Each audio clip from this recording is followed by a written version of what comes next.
anar malake niam kana diala kondi linka roine gwasme biya kamal bana waka lardana gor kon ling de kajan gwasme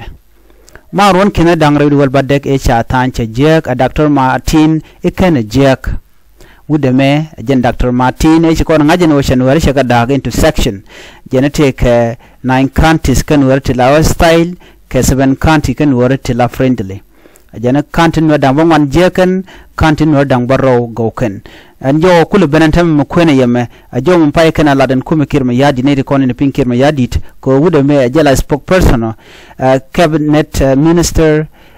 Dr. Martin Elia Lumoro ajira mandan en la kam ka jo be je kulo lat ci jo dan la gwasi dan chero ne jen kirma yadit me lat jo wedan ke wude shalka me Michael McQuailwes no kana la diala ko kien wona ka bolmel wona ka polnang wona ka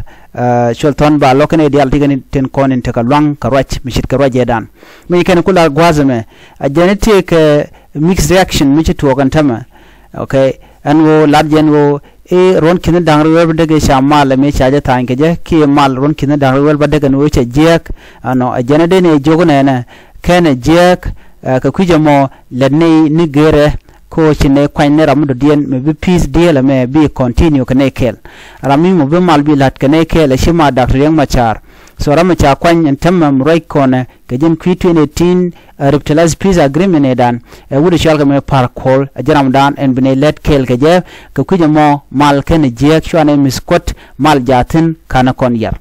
ka charo jira mo mom ling raje me mal chaje gerwal kan yar entame yeti jene me kende ni asfile mayo mi cha Dr. Machar chaje ko wuch ke kan to shikalo yal ku de shal ke me ipar kol amum gene bitore wi ka so Sudan ko tem ji gad kan Africa Union bit kan ka dong no kan malat ke mene kum kirma yadit kom birane siang chawo no mandan latke mi jeng malatke ran ka bi de shiritin we mean that no je mandan latke men dor gar pin gwata mo mi jo dan shalada Dr. Lumoro mi mo gwan o kan mal kan yar ko ngaji je gwa male cha tanya Dr. Machar kan kirma yadit so tele par kol tele jalwang kan me anyok par kol chi kwer aspela ayo jen rami challenge jene la kwer malka milan mal kam aspela ayo kana kume so jen gwada dan tesin ka transitional government misha Dr. Machar chaje yen ci jaram dan de bena bobun woto icha ba kwan ke cha kwanya la kwer nga kwanyamo ware duele dan tetin kana di tod long tetin anyok ne di alte kon de tere mi ngani corrupt ci aspela ayo kana ko na sha yen